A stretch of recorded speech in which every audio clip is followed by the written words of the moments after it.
Muy bien, buenas tardes con todos los presentes. Nos vamos a encontrar, somos Capacitaciones en Salud y vamos a terminar con lo que es los tópicos de inyectoterapia.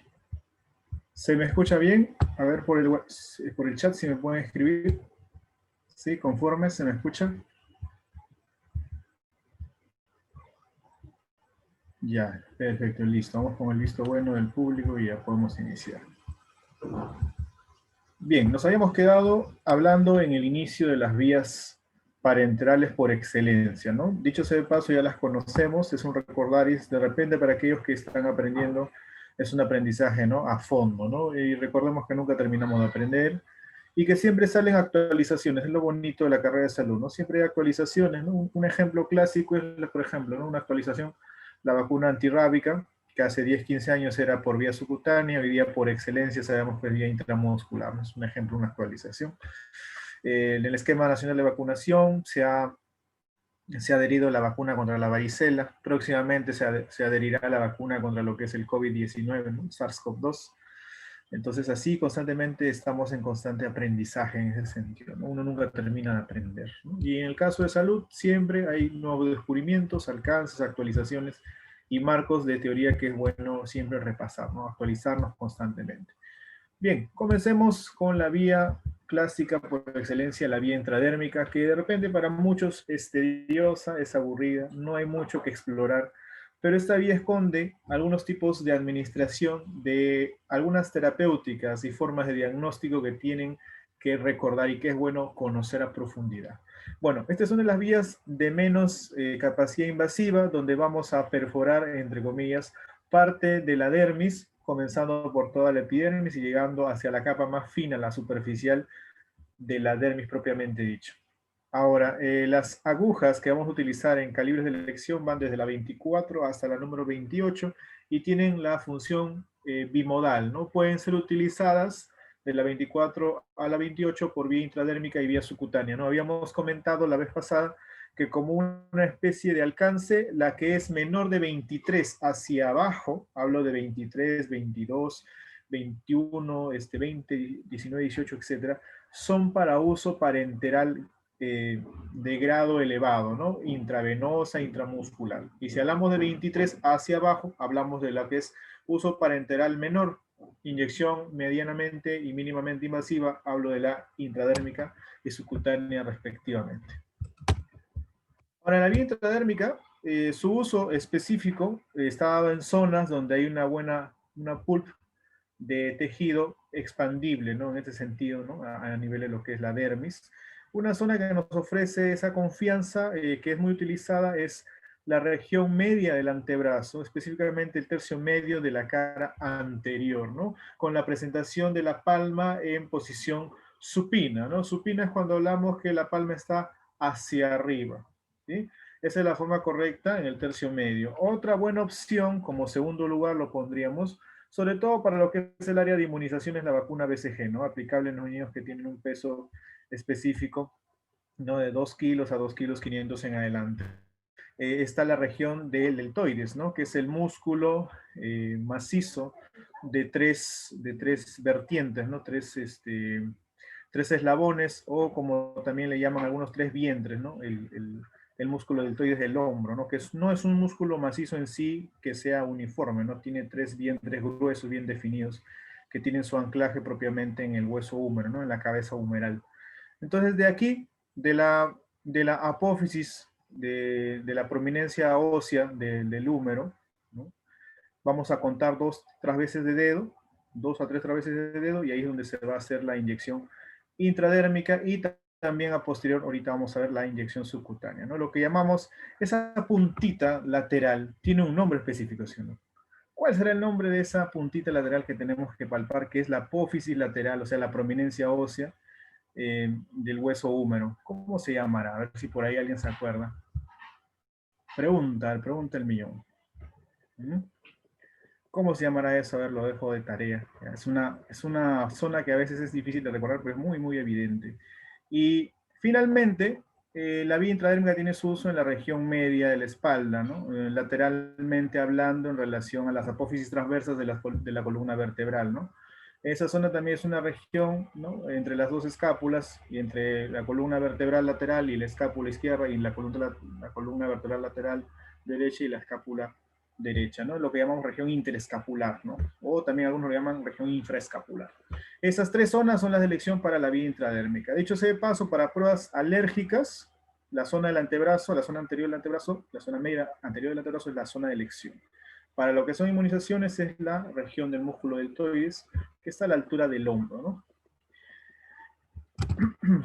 Ahora, para hacer una prueba de sensibilidad a la penicilina, que es tan importante, jamás se hace una dilución simple o una dilución medianamente compleja de la penicilina. Se hace una dilución que reduzca la capacidad alérgena de la misma, basándonos en una reducción, vamos a ponerlo así, de unas 1000 veces el potencial o la concentración de la penicilina que tengamos. ¿Cómo se va a hacer esto?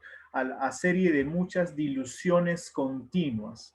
¿Sí? No es que yo voy allá, diluyo mi penicilina en 10 cc, ya, lo diluyo en 10 cc y luego aplico una pequeña parte. No, esa no es la forma de hacer una prueba de sensibilidad. Se tiene que hacer una serie de extracciones y combinaciones posteriores para tener una baja, muy baja concentración, porque de 1.000.000 de unidades las tenemos que bajar aproximadamente a 100 unidades. Entonces más o menos le hemos sacado una milésima, ¿no?, una millonésima parte de la misma.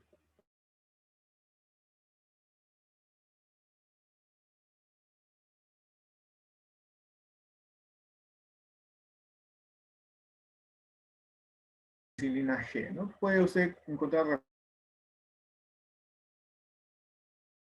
benzatínica, etc. Esta es una penicilina G sodio que es la más clásica. Vamos a diluirla con 10 cc. ¿Por qué 10 cc, licenciado? Si yo sé que la penicilina lo puedo diluir con 2 cc, 3 cc en algunos casos, ¿no? Lo más estándar utilizar es ese tipo. ¿Por qué vamos a diluirla esta vez con 10 cc? ¿Es normal diluirla con 10 cc? No, lo habitual, como mencioné, es diluirla con 2 o 3 cc. Eso es lo habitual, ¿no? De repente, si tienes lidocaína, puedes poner 1.5 de lidocaína y lo completas 1.5 con agua de inyección. ¿Ya? Agua de inyección o agua destilada. Esa es la forma de hacerlo, por ejemplo, para intramuscular. ¿Ya? Para esta prueba, ¿no?, a nivel de lo que es propiamente una prueba de sensibilidad, ¿no?, podríamos diluirla con agua destilada o con solución salina isotónica, ¿no?, o solución salina de cloruro de sodio, si lo queremos poner. ¿Ya?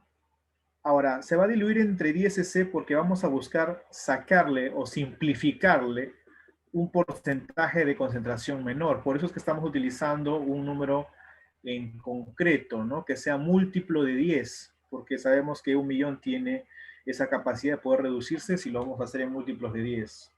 Entonces, vamos a diluirlo en 10. Lógicamente, la concentración de 1.000.000 se va a uniformizar en esos 10.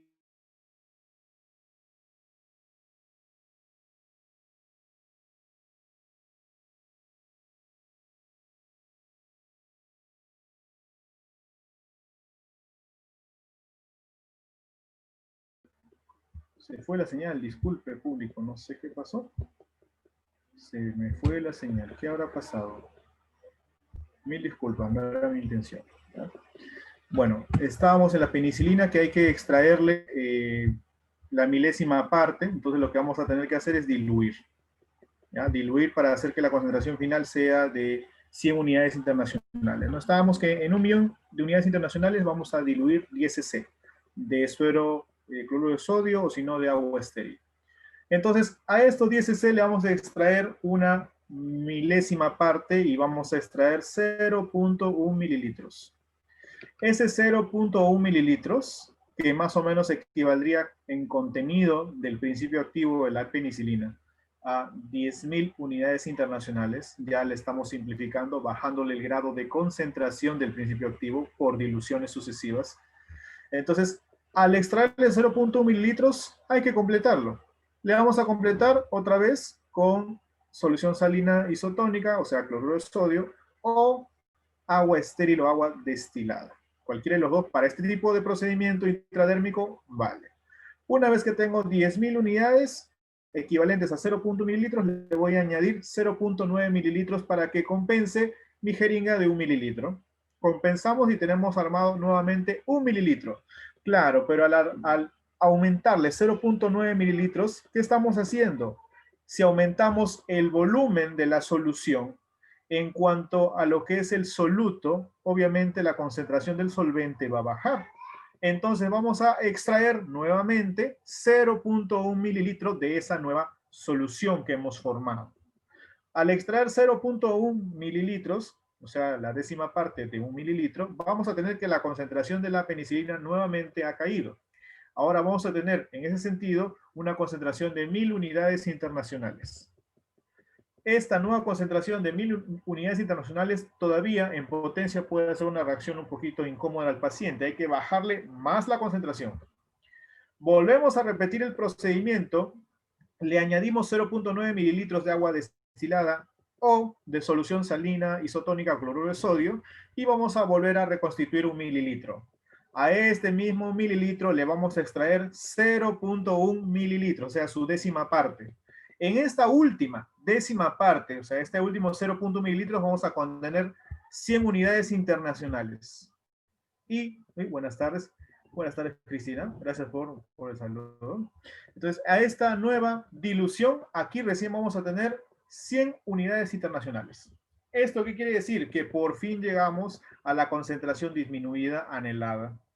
¿Sí? El promedio de concentración para una administración de sensibilidad a un antibiótico, como te he puesto el más común, la penicilina, es de 100 a 200 unidades internacionales dependiendo los múltiplos que tengas, porque a veces puedes encontrar penicilina G sódica de 1.200.000, ¿no? O procaínica de 1.500.000 o de 800.000. Entonces, dependiendo de eso, usted va a utilizar una proporción. Como este es múltiplo de 10, entonces utilice 10C, por ejemplo, ¿no? Entonces hay que tener eso en cuenta. Después de las diluciones sucesivas que hemos comentado, que están bonitas, acá dadas en números del 1 al 5, en 5 pasos, por decirlo de esa forma, ahí recién con esa última cantidad de 0.1 mililitros vamos a hacer la prueba de sensibilidad formando una pápula, ingresando el bisel de la aguja hacia arriba en un ángulo aproximado de 10 a 15 grados en el tercio medio de la cara anterior de tu antebrazo. ¿Sí? Esa es la forma de cómo hacer la prueba de sensibilidad a la penicilina, por ejemplo. La evaluación no es de inmediato, el cuerpo demora un poquito, pero en aproximadamente media hora, un poco menos, o sea, 15 a 20 minutos, vamos a tener una reacción que será dicha positiva cuando la pápula en diámetro supera los 9 milímetros de longitud. Ojo, milímetros, no estoy diciendo mililitros. ¿eh? Mililitros es unidad de volumen, milímetros es unidad de longitud. Se considera positiva cuando es mayor a 9 milímetros. O sea, aproximadamente casi un centímetro, ¿no? Porque 10 milímetros equivale a 1 centímetro. Muy bien, ahí vimos una utilidad de la inyección intradérmica. ¿Habrán más? Por supuesto que lo hay. Y aquí vamos con la vacuna BCG, ¿no? Aplicada en el recién nacido las primeras 12 a 24 horas, específicamente una prioridad las primeras 12 horas, ¿no? De nacido. ¿Cuál es el criterio de exclusión para que el recién nacido entre a una aplicación de la BCG? Pesar más de 2 kilos. Si pesa más de 2 kilos, está en el criterio de que se le puede hacer la vacunación contra lo que es el bacilo Camelwerin, ¿no? Que es las siglas de la vacuna BCG, que va a darle una inmunidad específica, pero no total, contra lo que es el Mycobacterium tuberculosis, ¿no?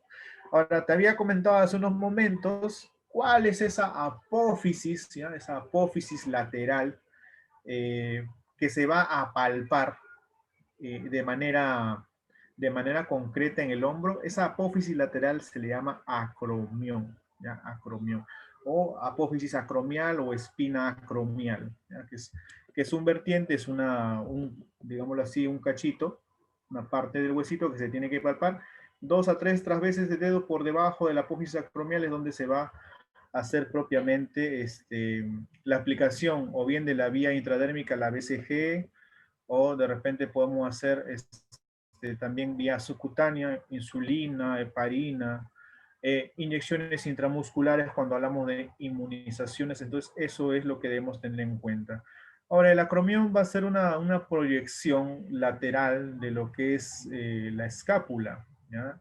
La escápula, entonces, de manera lateral tiene ese cachito sobresaliente que se puede palpar tranquilamente con nuestros dedos, ¿no? 2 a 3 traveses de dedo por debajo de la espina acromial, o también llamado acromion, se va a poner en visto lo que es la vía subcutánea, la vía intradérmica a nivel del músculo deltoides. ¿Cuál es el lugar de aplicación específico? Aparte de ser 2 a 3 traveses de dedo por debajo, el lugar específico tienes que acordarte de un triángulo, ¿ya? Un triángulo donde la base está hacia arriba y el vértice puntiagudo está hacia abajo, como lo ve en esta figura.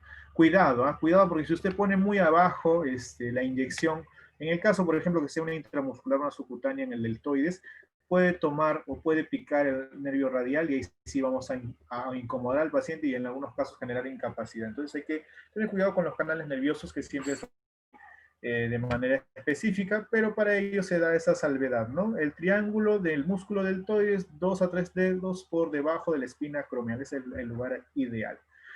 Muy bien, esta vacuna BCG, si es que el niño no cumple el criterio de 2 kilos, ¿no? ¿Qué es lo que debemos hacer? Se le hace una reprogramación durante el primer año de vida para darle una prioridad, ¿ya? Porque es una prioridad. Niño que no tiene vacuna a veces es una prioridad de que sea regularizado durante el primer año de vida, porque sí o sí va a tener algún tipo de contacto indirecto, directo en la sociedad de nuestro país, porque ustedes saben que nosotros estamos en primer, segundo puesto disputándonos con Brasil la tutela de ser los que estamos a la vanguardia, ¿no? Primer lugar de tuberculosis. Entonces hay que tener en cuenta ello. Cada vez que usted sale a la calle, por lo menos se está acusando con una persona tuberculosa, si hablamos de que todo el día está en la calle, ¿no? De cada 10 personas, por lo menos 1 o 2 han tenido, tienen o mantienen contacto con personas con tuberculosis, si lo analizamos con estadística específica, ¿no? Entonces, si es que no se lograse en el primer año de vida la vacunación BCG, que como digo, es importantísima de demografía, ¿no? Que tenemos en nuestro país, que hace saber que tenemos mucha contaminación con personas que tienen tuberculosis, se tiene que priorizar por lo menos dentro de los primeros 5 años de vida, ¿sí? Obviamente, cuando ya pasamos el primer año de vida, se tiene que hacer algún descarte previo de tuberculosis, ¿no? Porque en algunos casos, cuando hay tuberculosis activa, genera una reacción ineficiente y en muchos casos una reacción que no es bien tolerada por el cuerpo, ¿sí? Muy bien.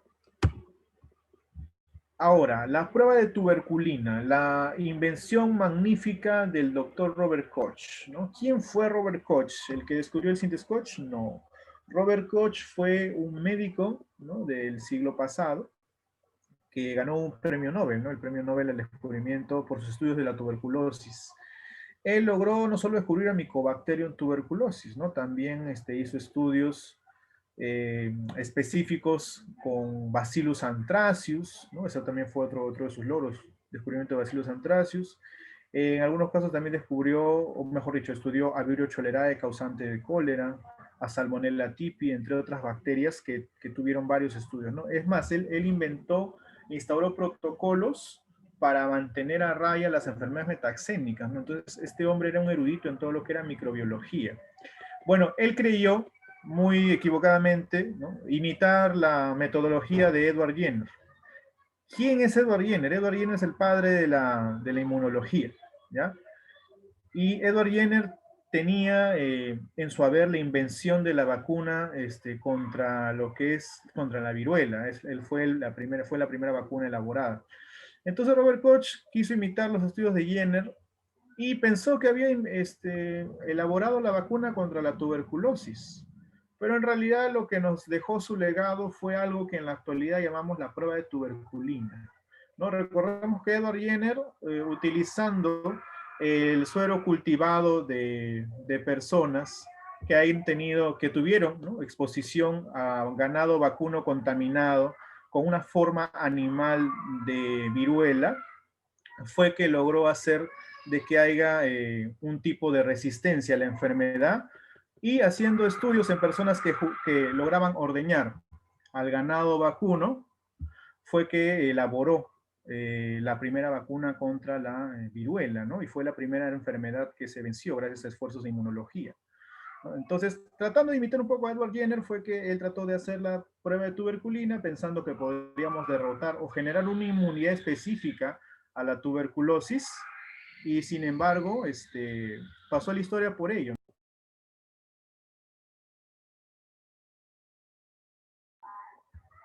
A ver, disculpen, un momentito. Ya.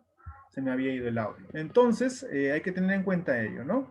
Esta prueba de la tuberculina se utiliza en trabajadores de la salud y también se utiliza en personal que esté expuesto de cierta manera a lo que es el Mycobacterium tuberculosis, ¿no? Se hace una pápula que cuando supera los 10 milímetros de longitud, se dice que es una prueba positiva, ¿no? Este es un tamizaje que se puede llevar a cabo en cualquier centro diagnóstico de primer nivel de atención o atención primaria, en laboratorios, en lugares particulares, etcétera, ¿no? ¿Cuánto más o menos se va a utilizar? Más o menos la décima parte de un centímetro cúbico, o sea, 0.1 cc, para hacer la lectura en un plazo de 2 a 3 días, ¿no? 48 a 72 horas vamos a ver la lectura en toda su plenitud. Si no supera los 10 milímetros de longitud, entonces se dice que es una prueba negativa, ¿no? Si supera los 10 milímetros de longitud y vemos que el paciente presenta en la zona del tercio medio de la cara anterior del antebrazo, presenta calor, rubor, tumor, dolor, entonces tenemos los signos clínicos o los signos clásicos de la inflamación y por ende de algún tipo de reacción inmunológica. Muy bien, hablando de ello, ¿no? Los signos clínicos clásicos de la inflamación. Cuando una persona presenta en una zona específica calor, tiene enrojecimiento, tiene una induración, ¿no? Puede ser llamado de manera coloquial tumor, y algún tipo de sensibilidad de las fibras nociceptivas con episodios de dolor y una limitación funcional propiamente, vamos a hablar que hay un proceso inflamatorio. ¿Ya? Este es un proceso inflamatorio. Ahora, yendo ya a otro tipo de estudio, ¿no? Intradérmico, tenemos que hablar también de la prueba de Schick, que permite determinar propiamente si un individuo es susceptible a Corynebacterium diphtheriae. ¿Ya? Corynebacterium diphtheriae es la bacteria causante del cuadro clínico de la difteria, ¿no? Que es una infección respiratoria aguda de una gran tasa de mortalidad, difícilmente superable en la población pediátrica. Es por eso que es importante recalcar la importancia, bueno, valga la redundancia, de las inmunizaciones para prevenir esta enfermedad. Y bueno, para nosotros determinar o saber si una persona tiene algún grado de inmunización, sensibilidad a Corynebacterium diphtheriae, que es el agente causal de la difteria, se hace una prueba inyectando una pequeña cantidad, ¿no? La décima parte o 0.1 mililitros de la toxina diftérica antes o previamente diluida, ¿no? En 1 a 50 partes de la dosis letal o dosis latente mínima. ¿Sí? Esta prueba donde se hace una infiltración intradérmica, nuevamente yendo en la cara anterior de la zona media del antebrazo, se llama prueba de Schick. Cuando la reacción es positiva, es que evidencia que hay inflamación, ¿no? Esta inflamación nos quiere decir que el cuerpo ha reaccionado. Ha reaccionado porque no hay un sistema defensivo que esté estandarizado o que haya sido previamente sensibilizado. Entonces, esta persona tiene una reacción positiva. ¿Por qué? Porque la persona sin anticuerpos reacciona de manera desmesurada, ¿no? Con inflamación, edema, retención de tumefacción a nivel de esa zona, enrojecimiento, y en algunos casos puede tener dolor permanente durante un par de días. Esa se considera una reacción positiva según la prueba de Schick. Ahora, cuando el paciente tiene una inmunidad específica y obviamente tiene inmunoglobulinas y elementos serológicos que están ayudando a disminuir la acción de la toxina diftérica, va a tener una mucho menor intensidad, casi nada de enrojecimiento y casi nada de inflamación. En ese sentido decimos que la prueba de Schick es negativa. Nos guiamos básicamente por los signos clásicos de la inflamación que hemos detallado, ¿no? Rubor, tumor, calor, dolor y en algunos casos disfunción para mover. Entonces, si es que hay esos signos, se dice que es positivo. Si es que hay pocos signos o es casi nula la acción de la pápula, no supera los 10 milímetros, entonces tenemos una reacción negativa. Se dice que ya tuvo sensibilidad a la difteria, sea por vacunación o sea porque ya tuvo la enfermedad en su agar. Muy bien, otra prueba intradérmica que es anecdótica conocer es la prueba contra lo que son los quistes de la tenia del perro, ¿no? Popularmente llamada la tenia del perro. En realidad su nombre correcto de este microorganismo es el equinococo granuloso, culpable de lo que llamamos la teniasis, ¿no? La teniasis de los canes, aunque también se encuentra en el intestino delgado de camélidos, e intestino delgado también de ganado bovino, caprino, porcino, etc., ¿no? Básicamente, ¿para qué me sirve ver si es que la persona tiene este estado larvario, ¿no? Del equinococo granuloso, que son los quistes hidatídicos, ¿ya? Estos quistes hidatídicos se pueden anclar en diferentes órganos, desde el intestino hasta el hígado, desde el corazón al riñón, el pulmón, y en casos muy severos, muy crónicos, en lo que es en el tejido nervioso cerebral, ¿no? Inclusive pueden haber infiltraciones a nivel retrocular, lo cual compromete seriamente la visión en ese sentido, ¿no? A nivel de lo que es el nervio óptico. Ahora, esta parasitación que es común de la región sierra, ¿no? En esa zona más específica, por las actividades agropecuarias que se llevan, es fácilmente con ciclos de desparasitación concurrente, ¿no? Ya lo habíamos mencionado en cursos anteriores, lo importante que es consumir antiparasitarios, no de manera indiscriminada, pero sí de manera ordenada en ese sentido. Entonces, ¿cómo nosotros sabemos si una persona tiene, ¿no? Con 70% de eficiencia, equinococo granuloso, sea en cualquier forma, en forma de quiste hidatídico, en forma de equinococo propiamente dicho, ¿no? Equinococo adulto, que se aloja en el intestino delgado, sea cualquier forma. Inyectamos, ¿no? Esta prueba básicamente se hace en laboratorios específicos que tengan el principio activo, que es el líquido hidatídico purificado, y obviamente que no tiene la capacidad antigénica de generar la infección, pero sí de generar una reacción. Se infiltra 0.1 cc, o sea, la décima parte de un mililitro de líquido hidatídico, y si hay una reacción específica, ¿no? Con inflamación, rubor, calor, etcétera, se dice que la persona no tiene una inmunidad, no tiene una inmunidad, y probablemente pueda tener, eh, pueda estar sana, ¿sí? Porque no tiene una inmunidad, porque pueda estar sana porque su cuerpo no reconoce, es porque no forma parte de sí mismo este tipo de infección, ¿no? El equinococo granuloso. Por el contrario, si la persona al ponerle la infiltración de la décima parte de líquido hidatídico, se le pone la décima parte y no hace una reacción específica, o sea, no hace ni inflamación, ni rubor, ni tumor, probablemente conviva con la enfermedad. Es por eso que a la serología de la prueba de Casoni no hace ningún tipo de reacción. Es porque ya básicamente la enfermedad convive con él. Bueno, lógicamente tendríamos que sumarle a esto exámenes de heces y una clínica perfecta que nos arroje que tiene una parasitosis in situ, ¿no? Pero queda como una anécdota, la prueba intradérmica de Casoni nos sirve para lo que es los quistes hidatídicos en el equinococo granuloso, un diagnóstico específico hasta el 70% de los casos. Bueno, siguiendo con ello, vamos a decir una prueba más de la vía intradérmica. Vieron que la vía intradérmica no simplemente era la BCG, no simplemente era la prueba de la tuberculina, ¿no? Hay más cosas que saben la vía intradérmica, y eso que las he resumido en las más importantes. Esta es la prueba de Dick. La prueba de Dick se utiliza para saber si tenemos anticuerpos generados contra la escarlatina, ¿no? Que produce la fiebre escarlata, que tiene el cuadro clínico básicamente una lengua en forma de frambuesa y una especie de enrojecimiento, como si fuera un eritema, multiforme, no focalizado, bien diseminado en todo el cuerpo, con fiebre que cursa más de 38 grados centígrados, dolores articulares, musculares, y en algunos casos puede cursar con convulsiones y daño nervioso, ¿no? La fiebre escarlata, también llamada la escarlatina, predominante en la población pediátrica como una enfermedad eruptiva propia de la infancia. ¿Cómo hacemos la prueba de Dick? Se hace también, se va a utilizar un, un purificado que contenga antígenos del virus que causa la fiebre escarlata, y se van a infiltrar 0.1 cc y se va a buscar que haya una reacción con el mismo principio que hemos explicado, ¿no? Si hay una reacción predominante es porque el cuerpo jamás ha tenido la infección, y es por eso que reacciona de manera abrupta. Si no hay una reacción es porque el cuerpo ya ha tenido, y por eso es que se sabe mantener en una defensa relativamente ordenada y no totalmente descontrolada.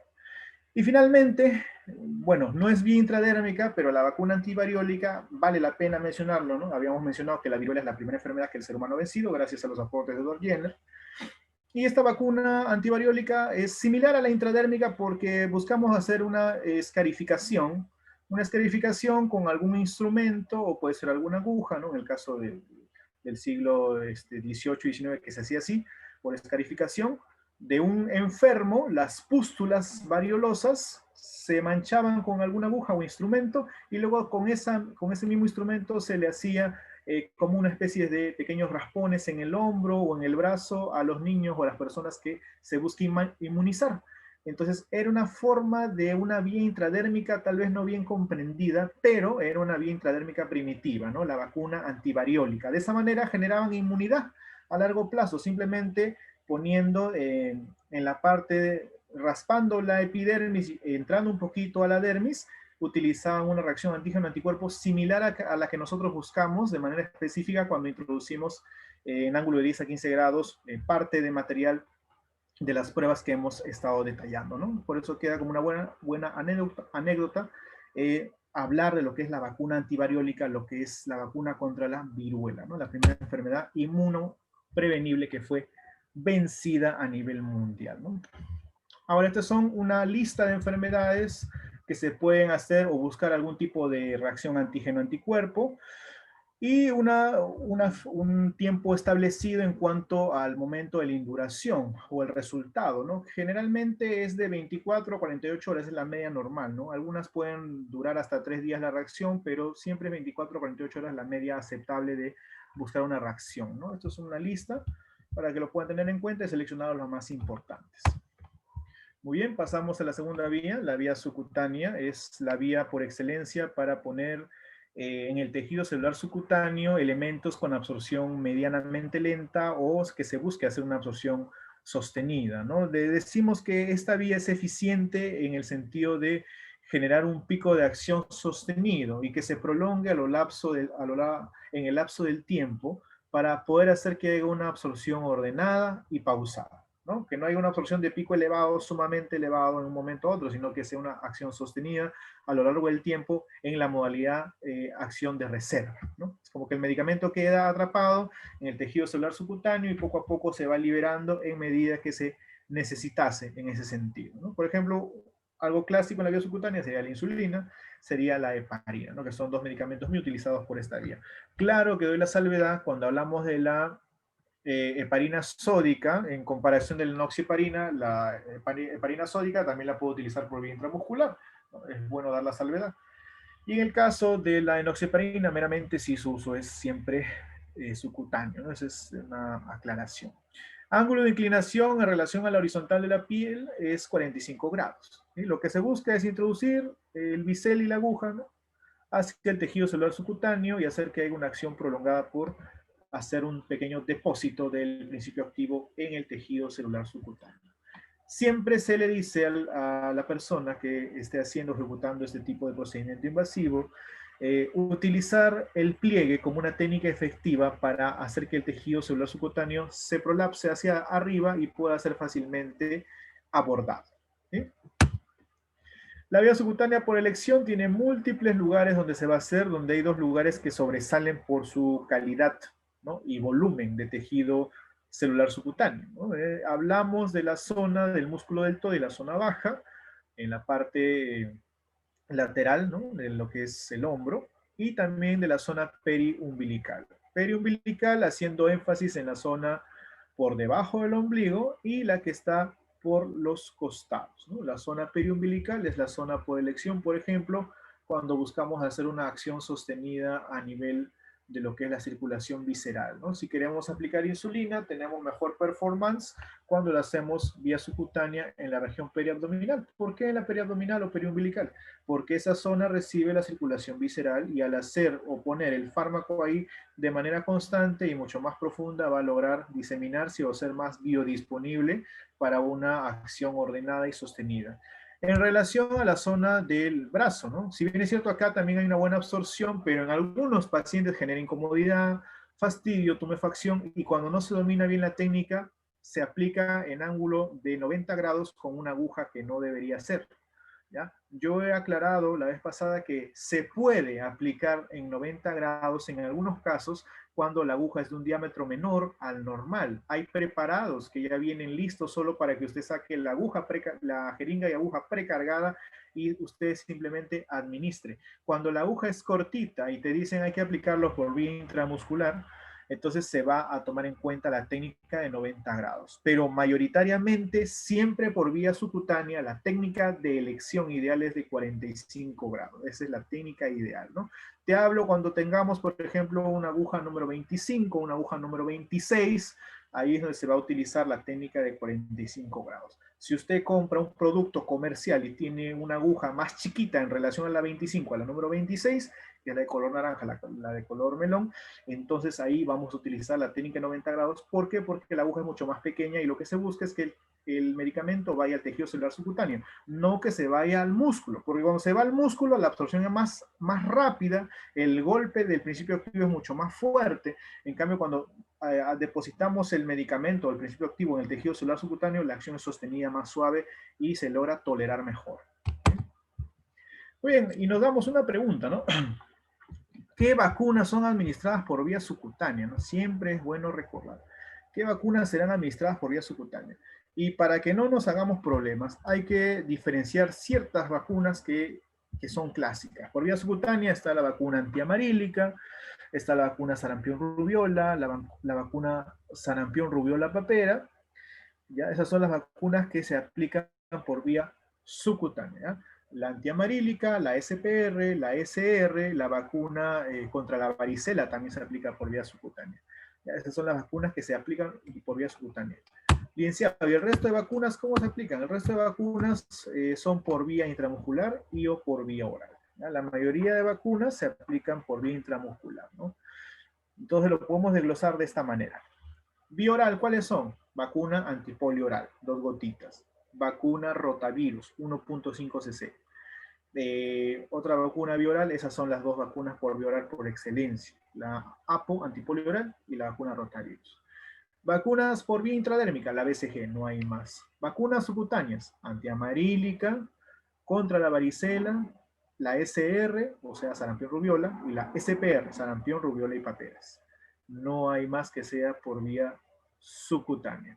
Después, la vacuna BPH, IPV, ¿no? IPV es poliovirus intramuscular, el neumococo intramuscular. Cuando hablamos de la influenza intramuscular, pentavalente intramuscular, hablamos de la vacuna de influenza intramuscular, ¿no? Hablamos de otro tipo de vacuna, la DPT intramuscular, la DT intramuscular. Entonces, la gran mayoría de vacunas son intramusculares, excepto las que te dije primero. Entonces, ¿la mecánica cuál es? Acuérdate las vía oral, acuérdate las intradérmicas, que es una, la vía oral son 2, acuérdate las subcutáneas, y listo. El resto que queda son intramusculares, ¿no? Para no complicarnos mucho en ese sentido. Entonces, repasamos. Vía oral, APO, vía oral, rotavirus. Vía intradérmica, la BCG. Vía subcutánea, antiamarílica. También tenemos la SR, la SPR. Esas son las que son, y la varicela. Esas son las vacunas subcutáneas. Y todas las que quedan, que no he mencionado, son intramusculares. Son intramusculares. Este es el esquema, que es bueno que lo sepamos como si fuera el Padre Nuestro. Ya, es el esquema nacional de inmunizaciones en el menor de 5 años. Bien, seguimos con la vía subcutánea y hablemos un poquito de los tratamientos en cuanto a lo que es la terapia trombolítica para los pacientes COVID SARS-CoV-2 positivos, medianamente y críticamente complicados. Aquellos que ya cursan con insuficiencia respiratoria, estadios de hipoxia por debajo del 94% de saturación periférica con oxímetro de pulso y que cursan con grados de hipoxemia moderada severa, ¿no? Por debajo de 80 milímetros de mercurio según gasometría arterial. Esos pacientes que son positivos a SARS-CoV-2, ¿no? Que están con grados muy fuertes de insuficiencia respiratoria, ameritan una terapia antitrombolítica, ¿sí? Para evitar accidentes o eventos trombolíticos o tromboembolíticos, para ser más exacto. ¿Cuándo voy a yo tener facilidad de tener episodios tromboembolíticos? Cuando no tengo movimiento, cuando estoy demasiado obeso, ¿no? Ya no hablamos ya de un sobrepeso, sino de obesidad, ¿no? Grado 2, grado 3, cuando hablamos de IMC más de 30, ¿no? También vamos a tener facilidad de tener algún episodio tromboembolítico cuando tenemos historial de haber tenido episodios previos. Personas con cáncer o personas que sufren problemas de la coagulación como la trombofilia, donde los factores de coagulación están alterados, o bueno, por lo menos parte de los 13 factores de la coagulación están alterados, porque no solo basta que que te fallen 4 o 5 factores de la coagulación, basta que falle un factor de la coagulación y la cascada de los 13 factores de la coagulación se altera y tenemos facilidad de tener, por ejemplo, episodios tromboembolíticos. Bueno, ¿y qué tiene que ver, licenciado, el COVID con la formación de trombos espontáneos? Tiene que ver mucho, porque el COVID lo que hace es encharcar al paciente a nivel de lo que es el aparato circulatorio y a nivel de lo que es el aparato respiratorio. Entonces, al generar inflamación local a nivel alveolar, congestiona la circulación arteriovenosa en la vena pulmonar y también a nivel de la arteria pulmonar, y lo que hace es generar que la inflamación, al obstruir el pasaje o la perfusión normal de la sangre, active de mala forma las cascadas de inflamación propiamente dichas y genere espontáneamente que se puedan fabricar trombos, ¿no? Trombos de fibrina en este caso.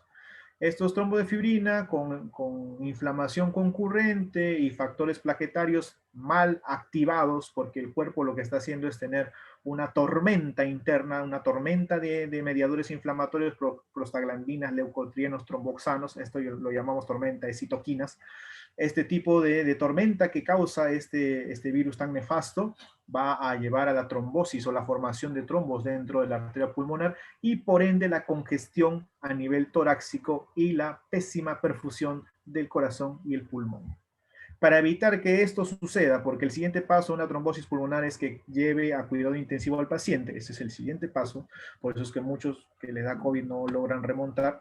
Para evitar este terrible episodio de la tormenta de citoquinas, vamos a tener en cuenta propiamente el uso de anticoagulantes, ¿sí? Anticoagulantes.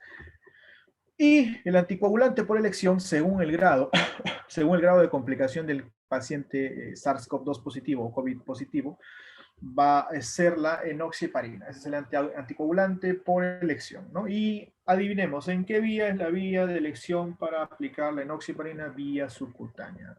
No lo digo yo, lo dice la norma técnica sanitaria de atención al paciente COVID positivo. ¿Sí? Esto es sacado de la norma técnica de atención al paciente COVID positivo. Importante conocerlo, la terapia antitromboembolítica con enoxaparina, que es un anticoagulante muy famoso. Es el primo hermano de peso molecular más ligero y de mejor biodisponibilidad de la heparina, ¿sí? Porque yo sé que te suenan familiar, ¿no? Enoxaparina, heparina, ¿te suenan familiar? Sí, son primos hermanos. Cuando nosotros tenemos que el paciente está en un grado severo, ya con signos clínicos muy evidentes de que puede tener algún episodio tromboembolítico, ¿no? Entonces lo que vamos a tener en cuenta es que la anticoagulación tiene que ser plena, a dosis superiores. ¿A razón de qué? 1 miligramo por kilo de peso. Esto quiere decir que si el paciente pesa 100 kilos, entonces yo voy a aplicarle 100 miligramos. Pero hay que tener un cuidado. En el caso, si es mayor de 75 años, la dosis tiene que bajar, ¿no? Básicamente por la baja depuración de creatinina y la producción de algunos mediadores. A ver. A ver, acá han escrito algo, creo, los compañeros. Acá aparece en la heparina. Claro, en el caso de, bueno, acá no sé quién habrá escrito, pero acá la compañera ha escrito. El anticoagulante según la gravedad del paciente COVID es la heparina. Claro, es una buena opción, pero le invito a que pueda revisar la terapéutica de lo que son los vademecum, ¿no? Farmacológicos, y usted va a diferenciar que entre la enoxaparina y la heparina, si le pregunta a un médico, la enoxaparina es más cara, la enoxaparina es de mejor biodisponibilidad, ¿no? Es por eso que está en la norma técnica de atención de pacientes COVID. Y eso lo pueden revisar en el internet poniendo norma técnica de atención, diagnóstico, tratamiento, seguimiento de pacientes COVID. Cuando entonces el paciente tiene más de 75 años, la enoxaparina es la de elección, pero bajando la dosis a 0.75 miligramos por cada kilo de peso, basándonos en un rango de 2 veces al día cada 12 horas. Si el paciente tiene signos medianos o moderados de riesgo tromboembolítico, la enoxaparina también se vuelve a utilizar a razón de 1 miligramo por kilo de peso, pero esta vez solo una vez al día cada 24 horas. Y si el paciente tiene algún tipo de riesgo, ¿ya? Pero no factores que desencadenen un episodio trombolítico, pero por ser COVID o por ser obeso o por tener alguna comorbilidad puede desarrollarlo, ¿no? Vamos a tener la enoxaparina en un rango mucho más disminuido, ya no en razón de miligramos por kilo de peso, sino con dosis estándar fijas o dosis unitarias.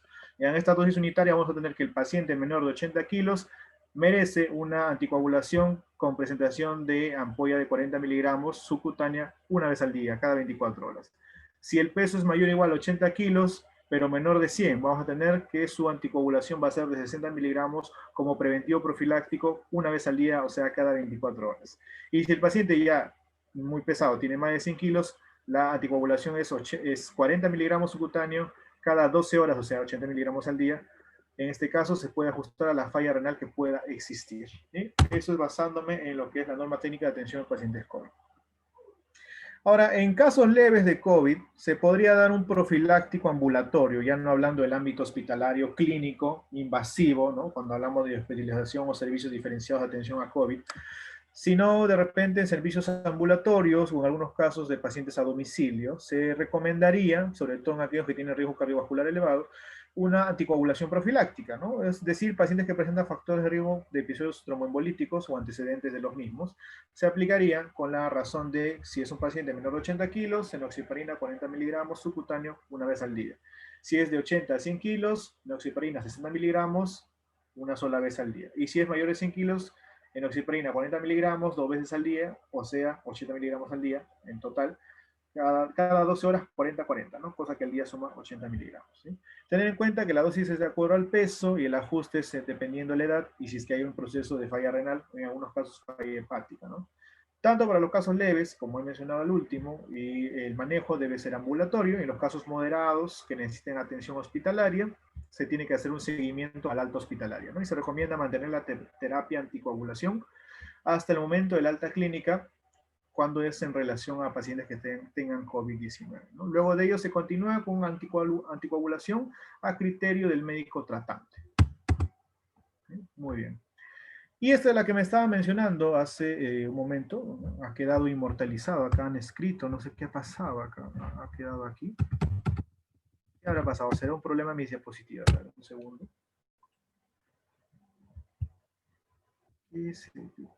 Es algo muy raro.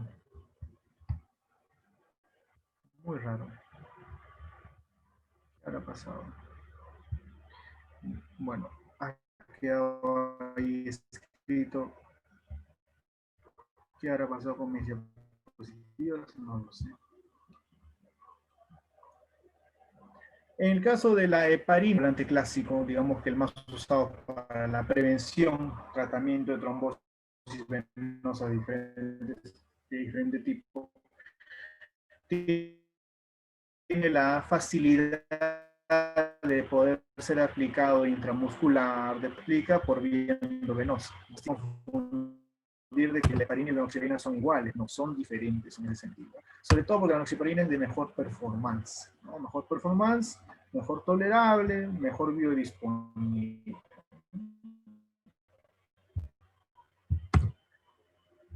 Y llegamos a lo que es insulina. Qué importante es saber sobre la insulinoterapia, ¿no? De la terapia específica de los que son diabéticos tipo 1 y de aquellos que son diabéticos tipo 2, que han sido complicados o no han tomado en cuenta los riesgos y han evolucionado a una insuficiencia del páncreas para fabricar insulina. Porque cuando el cuerpo no fabrica la hormona insulina es donde necesitamos servirnos de la misma. Y entonces hay que diferenciar que la jeringa para aplicar insulina como Dios manda ya viene ya predeterminada con la aguja fusionada, ¿no? No sé si acá se logra ver en mi imagen.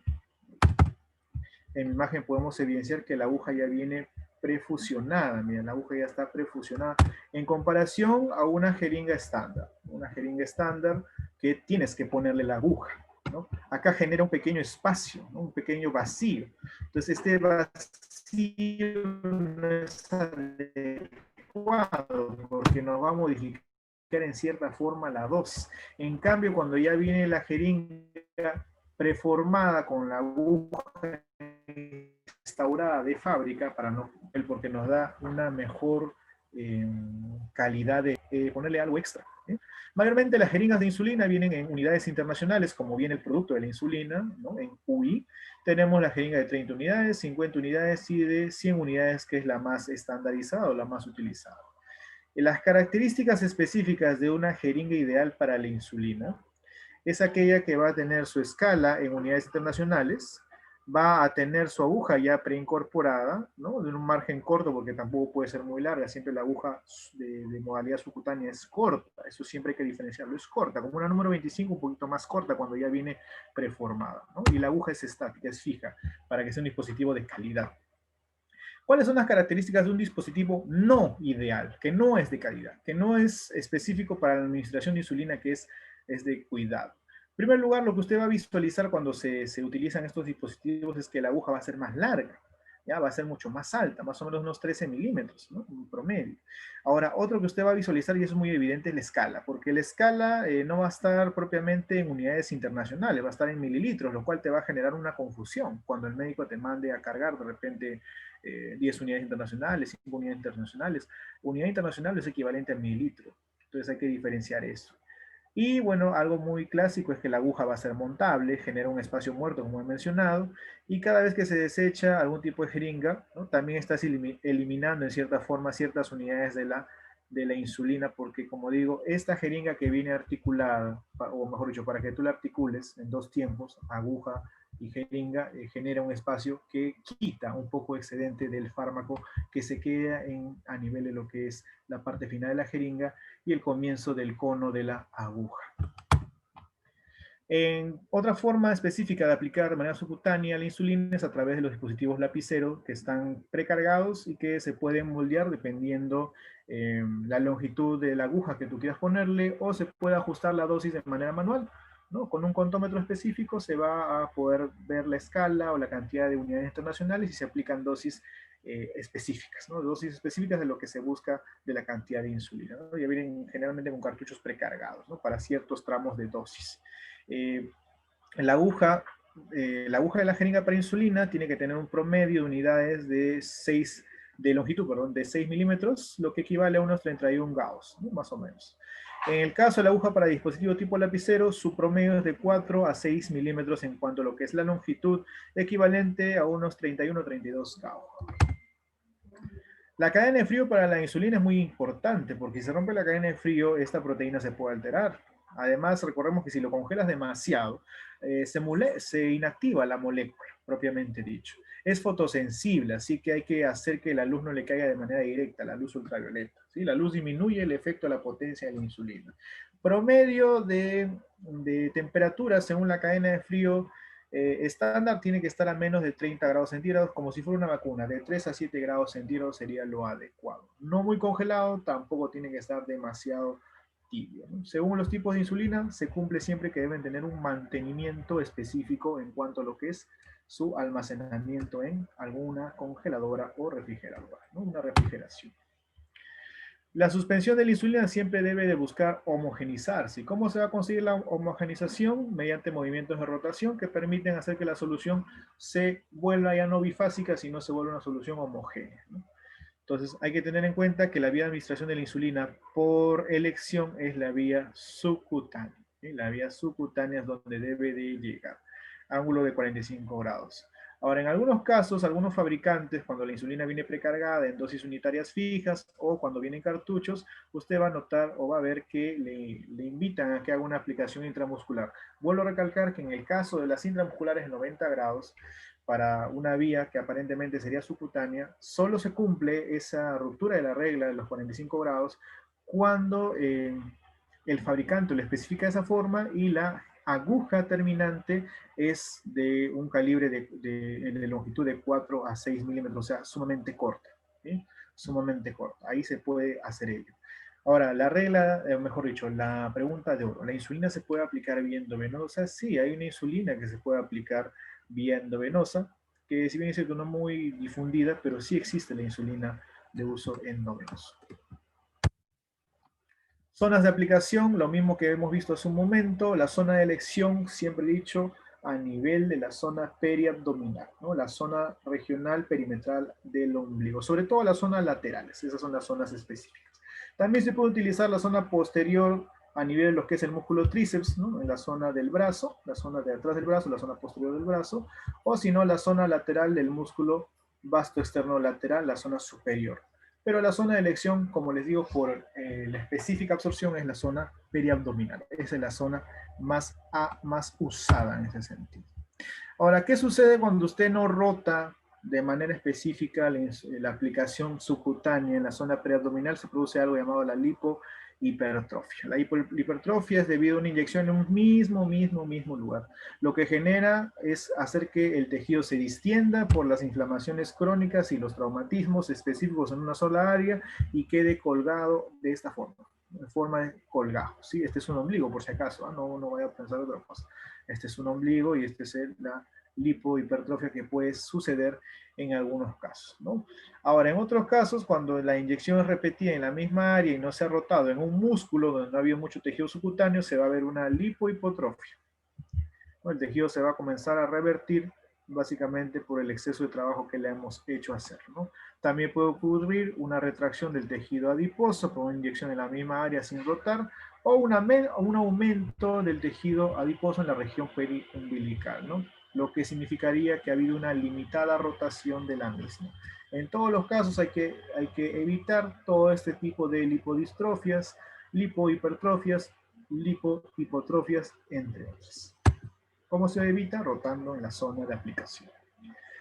Preparemos siempre el pliegue para fijar la piel bien antes de administrar la insulina. El preparar el pliegue nos permite tener una técnica correcta, ¿sí? La técnica correcta no se hace con mucha sujeción, solo se toma lo necesario. El pliegue correcto es aquel que va a estar fijo, ¿no? De la piel propiamente cuando uno la tensa y en un ángulo de 45 grados en relación a la horizontal y se aplica de manera directa. El pliegue incorrecto es aquel pliegue que va a fijar la piel de la administración de insulina, pero de una manera mucho más abrupta, ¿sí? El no hacer pliegue de ninguna manera aumenta el riesgo de aplicación intramuscular, lo cual está totalmente contraindicado porque generas una pésima absorción con una rápida acción que es innecesaria, porque lo que queremos en la vía subcutánea es una absorción de reserva sostenida. Entonces, lo que vamos a buscar es una disposición del tejido adiposo y celular subcutáneo fijado con la piel utilizando el dedo índice y el dedo pulgar como se ve en esta zona, ¿no? La técnica correcta utiliza solo una sujeción del tejido celular subcutáneo y adiposo. En cambio, en el pliegue incorrecto ya prácticamente estamos peñiscando ya toda la masa interna del tejido muscular que no corresponde. Solo debemos de buscar el pliegue superficial, no el pliegue profundo, como si estuviéramos prácticamente peñiscando la zona. No, se tiene que hacer un pliegue específico que abarque tejido celular subcutáneo y tejido adiposo, no el tejido muscular que está adyacente interiormente. Entonces el pliegue no es con fuerza enérgica de manera profunda, es un pliegue superficial pero de consistencia adecuada. Ángulo de ingreso, bueno, como habíamos mencionado, el ángulo de ingreso en algunos tipos de casos puede ser 90 grados cuando se hace un pliegue cutáneo y existe la aguja que está adaptada para ese medio, y también se puede utilizar la técnica de 45 grados, que es la más estándar o la más reconocida, ¿eh? Las agujas recomendadas para esta técnica de 90 grados, que también es importante decirla, son de 4 o 5 hasta 8 milímetros. La técnica correcta del pliegue cutáneo, el ingreso de 90 grados, es ingresando toda la aguja, porque esta aguja, como vuelvo a recalcar, es una aguja especial que no tiene una longitud exagerada como si lo tienen las agujas que se tienen que articular la parte de la aguja con la jeringa. Esta ya viene prediseñada y el propio fabricante te especifica en las indicaciones, puede ser aplicado con la técnica subcutánea de 90 grados. Pasos para administrar la insulina en el uso con el uso de la jeringa. Siempre el lavado de manos, la higiene, se carga adecuadamente la insulina dependiendo del tipo de insulina que tengas, ¿no? Isófana, cristalina, de repente tienes una NPH, etc. Se introduce la aguja en un ángulo de 90 grados en relación al vial, a la altura de tus ojos siempre, se realiza la limpieza del área de inyección, el pliegue cutáneo correspondiente y se introduce en 90 grados si es que la jeringa es propia de insulinoterapia. Si no es propia de insulinoterapia y tienes una aguja, una jeringa número 26, bueno, utilizaremos la jeringa número 26. la jeringa con aguja número 26 y lo haremos en 45 grados, ¿ya? Pero lo ideal es que sea siempre con el visto bueno del fabricante. Si el fabricante amerita de que su dispositivo se puede utilizar a 90 grados y tú ves que la aguja es pequeña, ¿no? 4, 5, 6 milímetros, entonces procede 90 grados. Pasos para la administración de la insulina con el uso de dispositivo tipo lapicero. Es básicamente lo mismo que hemos mencionado, solo que esta vez utilizamos un marcador específico para la profundidad y también para especificar la dosis a poner. Y llegamos a inyección intramuscular. En la inyección intramuscular ya vamos a tener una aplicación más profunda. La aguja lógicamente tiene que llegar mucho más adentro, es mucho más larga. La aguja más clásica a utilizar en esta vía es la aguja número 21, color verde claro. Y se utiliza el ángulo de 90 grados por excelencia, ¿no? Por excelencia se utiliza este tipo de ángulo. Ahora, en el caso de los niños menores de 1 año, la aplicación siempre será en el músculo pulposo del vaso externo lateral. En el caso de lo que son las personas mayores es en la región dorsoglútea, ¿no?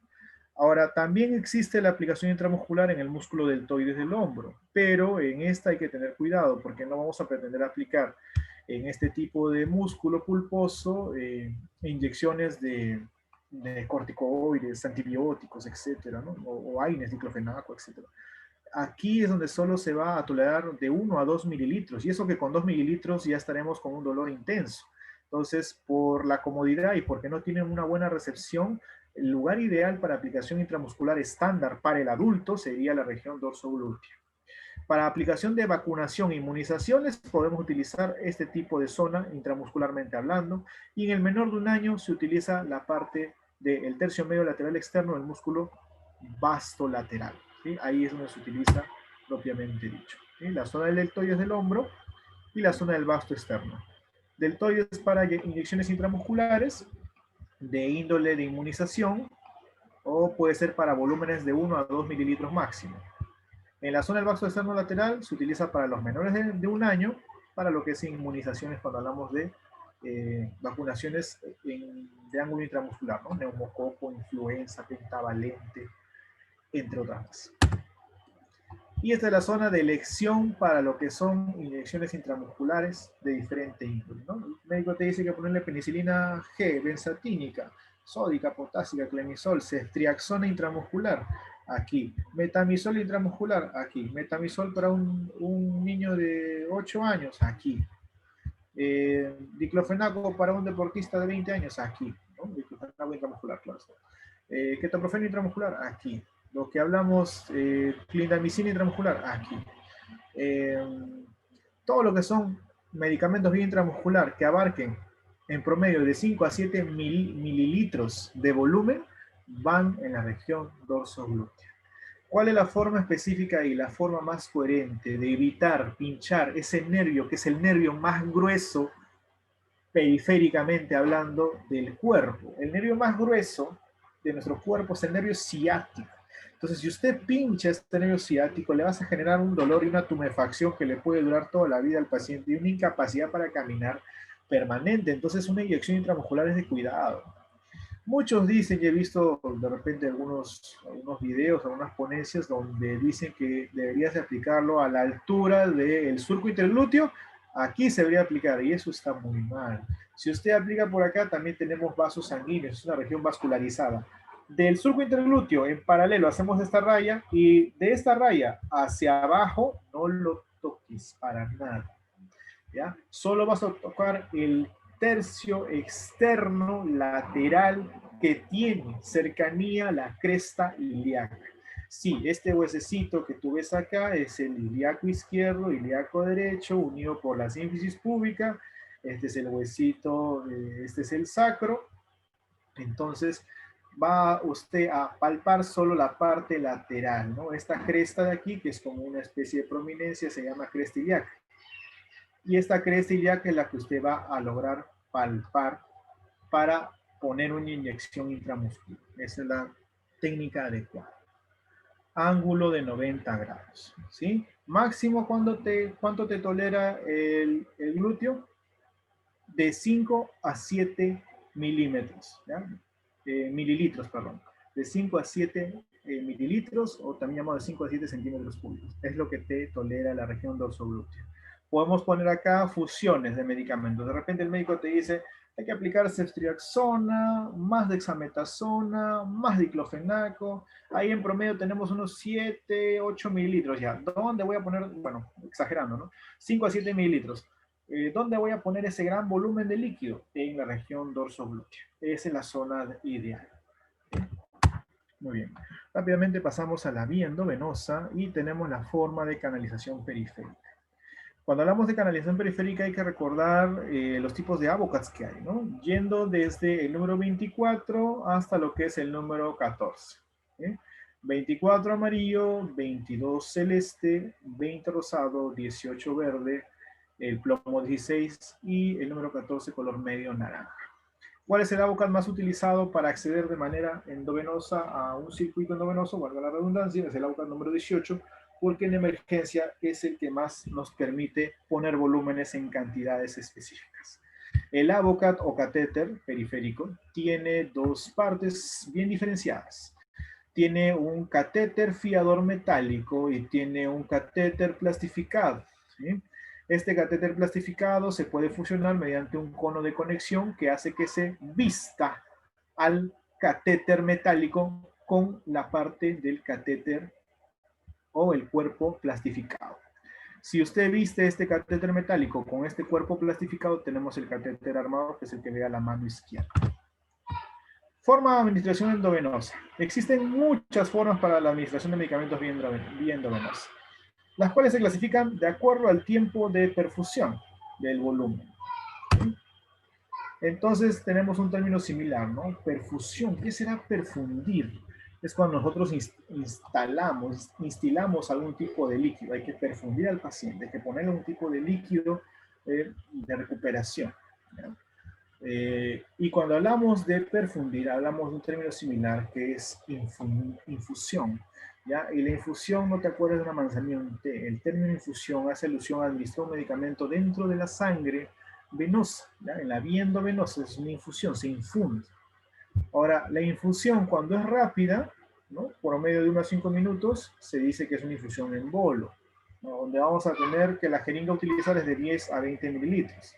Ahora, cuando la infusión propiamente va a ser un poco más extensa en cuanto a que dure de 1 a 4 horas, o de repente dura dividida de manera intermitente a lo largo de un turno, entonces ya se habla de infusiones intermitentes y infusiones continuas, ¿sí? Si existe la infusión rápida, existe la infusión lenta, ¿ya? En la infusión lenta es donde el medicamento se va a sostener o se va continuamente a administrar de manera intermitente o de manera continua.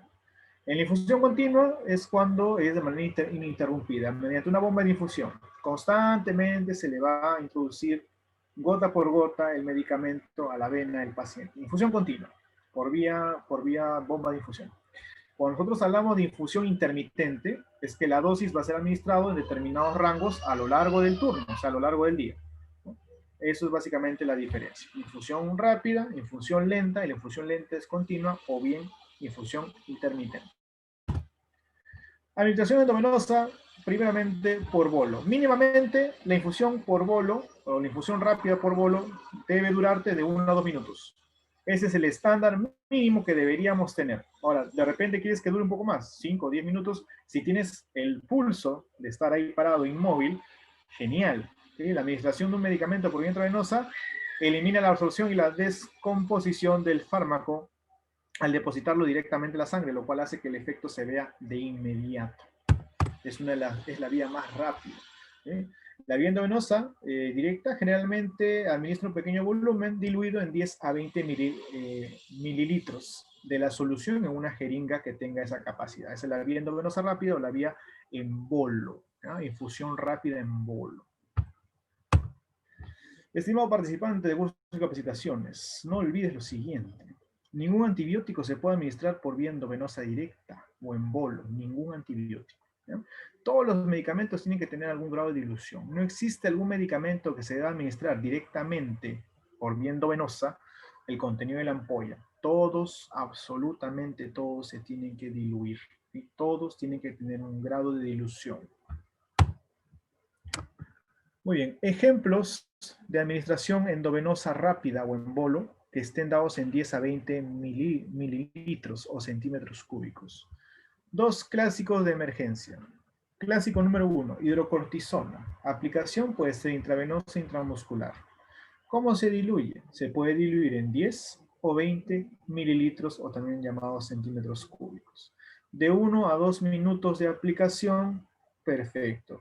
Función de la hidrocortisona es un corticoide hidrofílico con una baja potencia mineralcorticoide y una buen performance glucocorticoide con efecto antiinflamatorio marcado y un efecto inmunosupresor adecuado. Uso más común del hidrocortisona. Es un medicamento que se utiliza en reacciones anafilácticas o como preventivo de shock anafiláctico, en algunos casos como antiinflamatorio a nivel bronquial. Medicamento en mano derecha, tenemos el metamisol. ¿Ya? Acá te he puesto una marca como Apeiron, ¿no? El metamisol que viene 1 gramo por 2 mililitros. Por vía endovenosa y por vía intramuscular se puede aplicar. Cuando hablamos de la vía endovenosa podemos hablar de un bolo de 10 a 20 mililitros. ¿Podría? Sí, pero acá el salvataje es lento por 5 minutos. ¿Por qué te doy ese salvataje? Porque el metamisol genera hipotensión. Entonces, tú te arriesgas que cuando tú le aplicas el metamisol en bolo, ¿no? En una jeringa de 10 o 20 cc, tú le aplicas el metamisol en 1 a 2 minutos, por diferencia de presión, porque tiene un efecto analgésico ligeramente vasodilatador e hipotensivo a la vez, el metamisol, ¿qué es lo que va a hacer? Va a lograr bajar la presión arterial y puede ser, cuando es administrado rápidamente, puede hacer que la presión baje de manera inadvertida, ¿no? Que tus vasoreceptores no se adecúen al cambio de presión y se estimulen para desestabilizarse y generar hipotensión. Entonces, ¿cuál es tu cuidado de enfermería? Cuando tú pongas el metamisol en bolo, súper lento. Si es posible, no lo administres, pero a veces por emergencia tenemos que administrar. ¿Ya? Entonces te doy la salvedad. Si vas a administrarlo por vía endovenosa, cuidado con la hipotensión generada por el efecto secundario del metamisol. De preferencia puedes pasarlo en equipo de Volutrol, ¿no? De 50 cc, normal pasa de manera específica, ¿no? De manera no tan rápida. Otro medicamento utilizado para la vía endovenosa rápida, o sea, en bolo, de 10 a 20 cc de dilución, es la metoclopramida y el ondansetron. En el caso del ondansetron y la metoclopramida tienen un efecto similar. Ambos son grandes antieméticos, antivomitivos. En el caso del ondansetron tiene el uso específico en personas que han tenido algún tipo de terapia oncológica y como efecto secundario de la terapia oncológica muchas veces ocurren náuseas, vómitos, mareos. Entonces, esa desestabilización, ese vértigo, esa sensación, esa obnubilación, el ondansetron te ayuda un poquito a nivelarla, ¿no? Por eso decimos que es un antiemético antivertiginoso, ¿sí? Y también tiene una ayuda el ondansetron cuando hablamos del vaciamiento gástrico, porque también te colabora con hacer un vaciamiento gástrico un poco más lento, ¿no? En ese sentido. Y la metoclopramida tiene un efecto marcado antiemético, es básicamente ese es su uso más específico, ¿no? También tiene efecto antivertiginoso, pero más es un efecto antiemético propiamente dicho. Ambos pueden ser administrados vía intravenosa y se pueden utilizar en bolo de 10 a 20 cc. En el caso del ketorolaco, ¿no? Es un AINE, antiinflamatorio analgésico no esteroideo, con efecto marcado analgésico, ¿no? Un efecto marcado analgésico para dolores de tipo contractura muscular, tipo odontológico o de diferente índole. Puede ser administrado en bolo, en un bolo de 10 a 20 mililitros, o puede ser administrado de manera directa, intramuscular, ¿ya? Cuando es intramuscular no hay problema, puedes administrarlo directo, lo cargas a tu jeringa y lo administras, listo. Pero cuando usted habla de vía endovenosa, siempre se tiene que diluir. Y bueno, este es mi favorito, la atropina. ¿Sí? ¿Por qué la atropina? Porque la atropina es multifuncional. ¿Sí? Nos sirve como un efecto antiarrítmico, estabiliza la frecuencia cardíaca, ayuda a recuperar reflejos de diferente índole a nivel cardiovascular, nivela la presión arterial. También se utiliza en intoxicación por órganos fosforados, en un procedimiento que llamamos atropinización, y tiene una versatilidad de usos, ¿ya? A nivel cardiovascular hablando, ¿no? Y también tiene una versatilidad de formas de administración, ¿no? Desde la vía intravenosa, también lo puedo poner en bolo de 10 a 20 cc, la vía intramuscular y la vía subcutánea. Muy bien, y llegamos a la pregunta del millón. ¿Cómo canalizamos la vía periférica? Acordémonos de los canales venosos específicos, ¿no? De la letra B de la fosa cubital, ¿no? La letra B de la fosa cubital, la región donde se une tu brazo y tu antebrazo. ¿Por qué le digo letra B? Porque se forman los canales venosos específicos, la vena cefálica, por el margen derecho, y por el margen izquierdo tenemos la vena basílica. ¿Sí?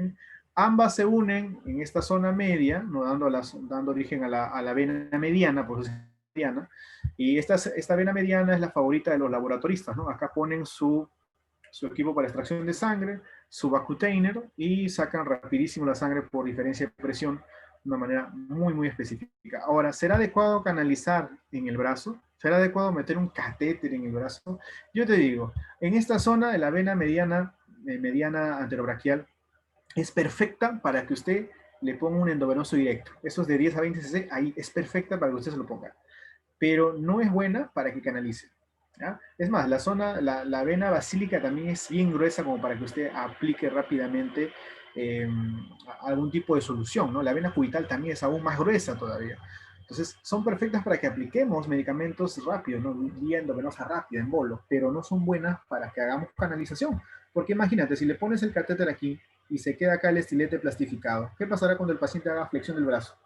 Un accidente, ¿sí? Entonces, ahí no sería el lugar. El lugar sería vía periférica, ¿no? Por eso la norma me dice, ¿no? ¿Cuál es el primer lugar que debe pensar usted para hacer canalización de vía periférica? La zona de las venas metacarpianas. ¿Dónde están las venas metacarpianas? En la zona posterior de la mano, o sea, la parte del dorso de la mano, donde vemos en la imagen. Estas son las venas metacarpianas. ¿Por qué se llaman venas metacarpianas? Porque acá están los 5 huesitos de los metacarpos, ¿no? Los metacarpos que se fusionan con los carpos y los falanges, etc.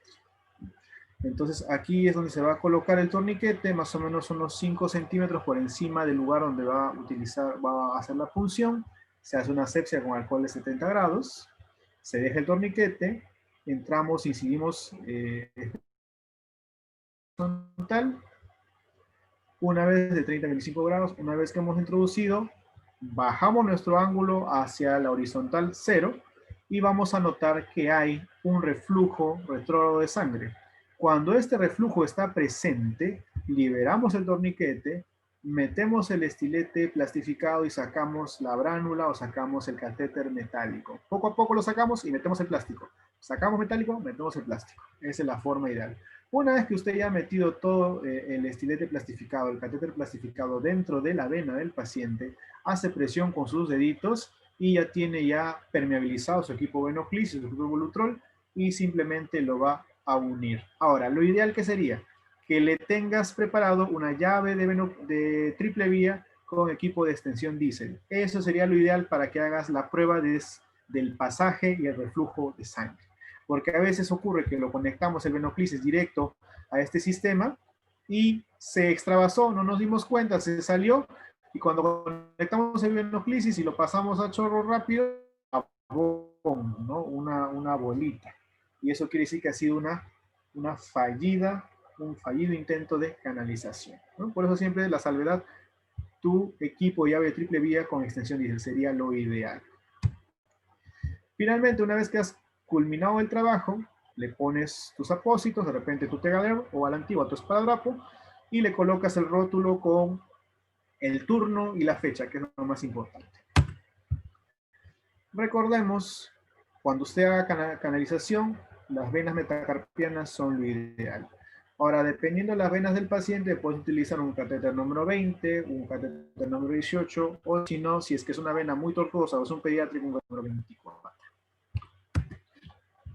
Ahora, ¿qué es el equipo de venoclisis? El equipo de venoclisis es un dispositivo médico que se encarga de transportar los fluidos mediante un acceso venoso. Puede ser periférico, puede ser central. Es conocido también como equipo de macrogoteo. ¿Ya? Macrogoteo porque acá tiene un goteo que es formador de gotas grandes, por eso es macrogotero, o también algunos lo llaman normogotero. ¿Ya? En esta cámara de acá, que está conectada o que tiene un punzón superior, nos sirve básicamente para poder anclar esto en la botella de suero fisiológico o en el medicamento que nos hayan traído. Aparte de ello, hay una llave de paso, una llave de cierre o llave reguladora de flujo. Un puerto en Y que se utiliza esta vía alternativa para inyectar de manera específica algunos medicamentos adicionales sin interrumpir el flujo normal que se está dando por la vía central, ¿no? Por la parte derecha del puerto en Y. Y una conexión que se adapta al catéter propiamente, ¿no? Que se encarga de unirse al catéter periférico o al avocat. Esta es la forma o la símil que se va a dar. Va a estar el cloruro, la dextrosa, el manitol, el ciprofloxacin, el aciclovir, el paracetamol de 1000 mililitros, de 100 mililitros, el ciprofloxacin de 100 mililitros, la dextrosa de 1000, la dextrosa de 500, cloruro de sodio de 1000, cloruro de sodio de 100, cloruro de sodio de 500, el elemento que usted decida, unido mediante el punzón que ha logrado penetrar dentro de él, y por diferencia de presiones el líquido se libera a la cámara de goteo, la cámara espaciadora, se libera la llave reguladora y se va directamente a la conexión del tubo en Y, pasando al dispositivo de punción y yendo o ubicándose el líquido dentro de la vena del paciente. Algo que debemos tener en cuenta siempre, lavado de manos. Es lo más importante. Y la permeabilización del equipo de venoclisis antes de utilizarlo. ¿Cómo lo permeabilizamos? Hacemos que el líquido, el cloruro de sodio, pase y se difunda por todo el circuito de venoclisis hasta que gotee y veamos que estamos sin gotas, si es posible, disculpen, sin algún tipo de burbuja de aire, si es posible. La infusión por venoclisis tendría este juego, ¿no? El equipo goteando y infundiendo a través del catéter venoso periférico a la vena propiamente dicha. Medicamentos que se pueden administrar. Como ya especifiqué, el ciprofloxacino, que ya viene precargado, en frasco vial de 200 miligramos por 20 mililitros, para que lo puedas reconstituir. Puede venir también en frasco ámpula, como es el que ves en mi imagen, de 100 mililitros. Y lo ideal sería no exceder el rango de 500 a 750 miligramos cada 12 horas. ¿No? Eso ya lo determina el médico tratante, pero es bueno saberlo. El paracetamol de 100 miligramos por cada 100 mililitros, de 100 mililitros, por cada 100 mililitros viene 1 gramo de paracetamol, ¿no? O sea, 1000 miligramos de paracetamol. No exceder 4 gramos al día porque generamos hepatotoxicidad severa, ¿no? Efecto del cipro es antitricomonas, antigavialambria, es antiprotozoario y antibacteriano a gran escala. Efecto del paracetamol es analgésico y un excelente antipirético. Albúmina humana, que es la proteína más abundante dentro del tejido sanguíneo, es un expansor de volumen plasmático, ¿no? Regulando la presión oncótica dentro del líquido vascular, ¿no? A razón de 2 gramos por kilo de peso no se debe exceder ese tipo de situación, ¿no? En el caso de otro medicamento, acá tenemos también el metronidazol, ¿no? Que viene ya solución preformada de 100 mililitros de volumen que contiene 500 miligramos del metronidazol, ¿no? Que también es antimicrobiano, antiparasitario, antihelmíntico.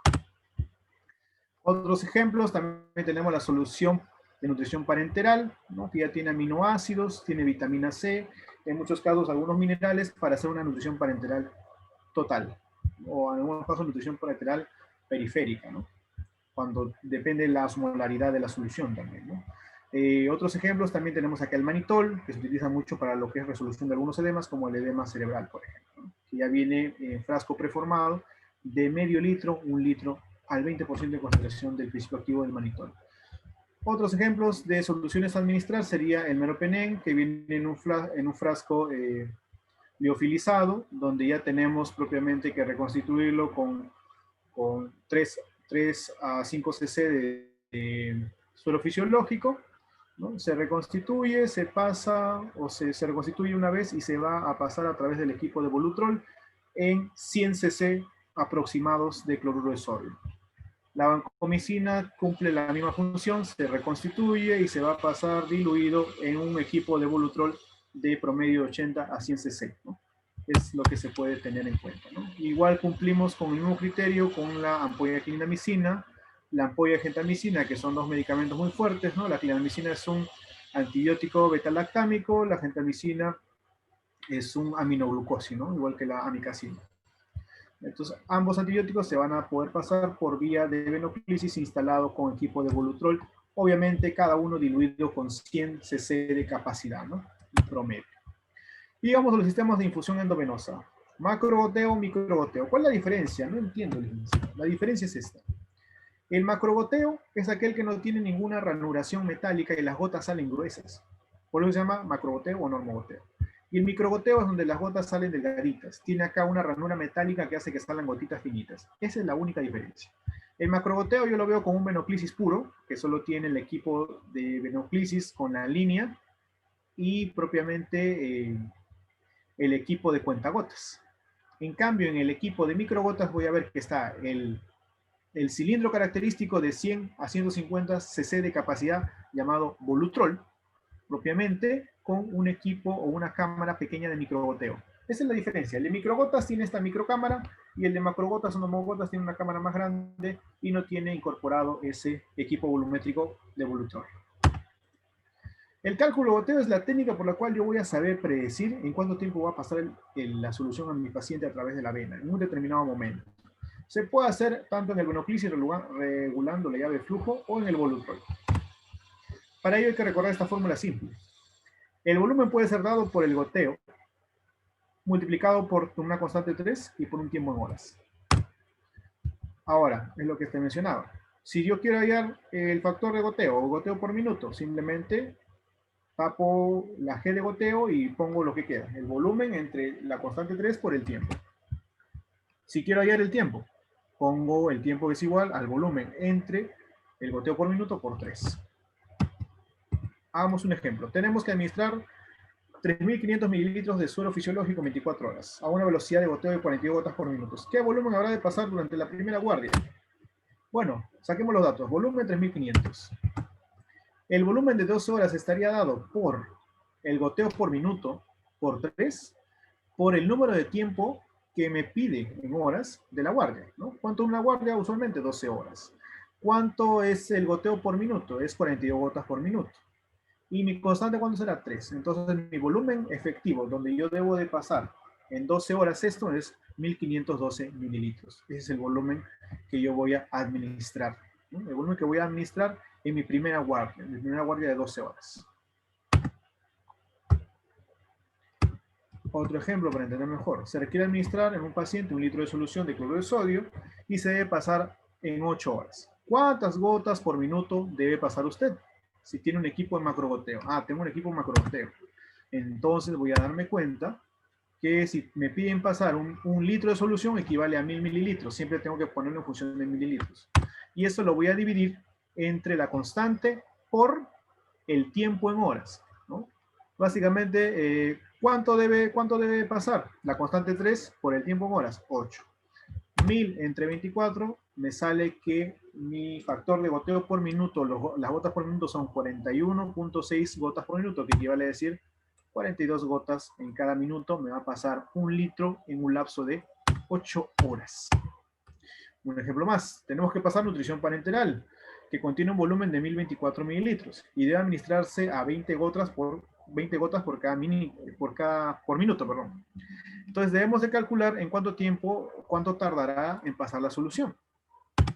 Sacamos nuestros datos. Entonces, mi volumen total, ¿cuánto es? 1.024 mililitros. Voy a dividirlo entre lo que es el factor de goteo, las gotas por minuto, que es 20, y multiplicarlo por mi constante. Si hago todo mi resolución, me sale que es en 17 horas es el tiempo en que yo voy a pasar un volumen de 1.024 mililitros a un goteo de 20 gotas por cada minuto. Recordemos entonces que son fórmulas importantes, conocer estas que hemos mencionado, las simplificadas y también las que están aquí. Cálculo por fórmula con goteo predeterminado. Esto cuando hablamos de que hay un volumen específico de goteo que se conoce, un factor de goteo por 20 y acá un factor de goteo por 60. Esto es cuando trabajamos el tiempo total en minutos y tenemos un equipo de goteo o macrogoteo. Y esto es cuando trabajamos el tiempo también en minutos y tenemos un equipo de microgotas. Acá gotas, macrogotas y el de abajo microgotas. Un ejemplo. A la señora Jacinta se le diagnostica neumonía típica, no reactiva SARS-CoV-2, o sea, no tiene COVID. Se ordena pasar 1 gramo de vancomicina en 100 mililitros de suero fisiológico y se debe pasar en 1 hora. ¿Cuál será el factor de goteo que debemos programar para cumplir lo indicado? Bueno, simplemente ponemos, necesitamos las gotas por minuto. El volumen total que queremos infundir, 100. O el factor de goteo, que es una constante porque estamos trabajando con un equipo de goteo normal, 20. Entre el tiempo que deseo pasar dicha solución. ¿Cuánto será el tiempo que deseo pasar? En una hora. ¿Equivale a cuánto? A 60 minutos. Hacemos la operación y me sale 33.33 gotas por minuto. Es lo que yo voy a pasar. El volumen de 100 mililitros que contiene un gramo de vancomicina en un lapso de una hora, que en este caso es 60 minutos. Otro ejemplo. Se tiene una puérpera post-cesariada de parto distóxico, un parto complicado, debido al doble reverso umbilical de su bebé. Debido a que presenta en la escala visual analógica un 10, o sea, tiene un dolor intenso, se le manda prescripción de ketoprofeno cada 8 horas, ¿no? A razón de 100 miligramos por 5 mililitros de contenido de ketoprofeno, para pasar en Volutrol, ¿no? Durante una hora. ¿Cuál será entonces la pauta que usted debe cumplir, ¿no? ¿Cuál será el factor de goteo que debe cumplir para que se pase en lo indicado? O sea, para que se transcurra en una hora el ketoprofeno. El volumen total de la infusión, ¿no?, va a ser 55. En el caso de lo que es el factor de goteo es por 60, porque estamos trabajando con un equipo de microgotas. Se divide entre 60 porque son 60 minutos lo que va a lograr pasarse. ¿Sí? Y tenemos como resultado 55 gotas por minuto. Eso sería básicamente que voy a tener que pasar 55 microgotas en un equipo de microgotas por cada minuto para que se logre pasar el ketoprofeno de 100 miligramos por 5 mililitros cada 8 horas. ¿Sí? Recordemos las equivalencias que son importantes. 1 mililitro es igual a 20 gotas. 1 mililitro a la vez equivale a 60 microgotas. Una gota a 3 microgotas. Una gota a 0.05 mililitros. 3 microgotas a 0.05 mililitros. Una microgota por minuto equivale a 1 mililitro por hora. Y una gota por minuto equivale a 3 mililitros por hora. Un último ejemplo para terminar. Un paciente pediátrico con diagnóstico de osteomelitis debe recibir clindamicina de 300 miligramos en Volutrol durante 20 minutos, pero solo se cuenta con una ampolla de 600 miligramos por 4 mililitros. Calcular el goteo. Tenemos entonces la ampolla de 600 miligramos por 4 mililitros. Yo deseo pasarle la mitad. Entonces, ¿cuánto será lo que debemos pasarle? Vamos a reemplazar. Calculamos por regla de 3, que es 2 mililitros lo que yo le voy a pasar, porque es la mitad de la ampolla de 600 miligramos. Ahora, calculamos el factor goteo. Si 52 mililitros equivale a 20 minutos, ¿cuánto equivaldrá entonces pasarle en un minuto? Equivaldrá a un factor de goteo de 2 mililitros por cada minuto dado. O sea, 1 mililitro equivale a ¿cuánto? 60 microgotas. Que equivale a decir 156 microgotas por minuto si lo pasamos a la conversión de microgotas por minuto, ¿no? Haciendo validar lo que habíamos mencionado de las equivalencias. Cálculo por fórmula convencional o clásica. Gotas por minuto, esta es otra forma de ver lo mismo, ¿ya? Con las tres fórmulas salen resultados iguales. Gotas por minuto es igual al volumen total de la infusión entre la constante 3 por el tiempo total de infusión en horas. Y microgotas por minuto es igual al volumen total de infusión por el tiempo entre el tiempo total en horas. Veamos un problema. El paciente de la cama 4 tiene orden de nutrición parenteral total, completa por vía de catéter venoso central. El doctor ordena administrar un volumen de 1024 mililitros. Tenemos los datos. Comenta que el tiempo adecuado de administración debe ser repartido en 2 guardias de enfermería, o sea, 12 horas. Se le solicita cálculo de las gotas por minuto. Volumen total, 1024. Entre lo que deseo calcular, el factor 3, que es la constante, por el tiempo total en horas, o sea, por 24. Me sale 14.22 gotas por cada minuto, que equivale a 14 gotas por cada minuto. Otro ejemplo, se tiene una solución polielectrolítica y se debe administrar con urgencia a un paciente con EDAS disentéricas. Dicha solución tiene un volumen de 325 cc y se debe administrar en un lapso de 8 horas, ya que los electrolitos contenidos en ella pueden provocar desórdenes hídricos y arritmias si no son administrados a una velocidad y tiempo incorrectos. Calcule la velocidad de infusión en minutos si usted cuenta con un equipo de macrogotero en mano. Trabajamos con macrogotero, entonces microgotas por minuto. Tenemos el volumen total a infundir, 325, entre el número de horas. En 8 horas quiero pasar 325. ¿Cuánto será? ¿A cuántas microgotas pasaré? La respuesta es a 40.6 microgotas por cada minuto, que equivale a decir 41, ¿no? Redondeando, 40.6 es 41 microgotas. Ya, acá nos dice, ¿no? El paciente Pedro, en una unidad de emergencia debido a que sufrió un aparatoso accidente. El parte médico indicó infundir un frasco de cloruro de sodio en 8 horas. ¿A cuántas gotas por minuto le pondremos calibrar manualmente el gotero? Entonces nos piden el volumen total, 1000 mililitros. Abajo, 3 por la constante que es 3 por el tiempo de infusión en horas. ¿Cuántas horas? 8 horas. Tenemos resultado, 1000 entre 24, 41.6 gotas en cada minuto, o sea, 42 gotas. Muy bien, y se terminó. Y se acabó. ¿Sí? Muy bien, estimados, muchas gracias por acompañarme esta tarde. Mi nombre es el licenciado Fernando Romo. Gracias por su participación. Somos Cursos y Capacitaciones en Salud. Recomiéndanos. Tengan una buena tarde. Nos veremos Dios mediante en otra oportunidad y que tengan felices fiestas. Hasta pronto.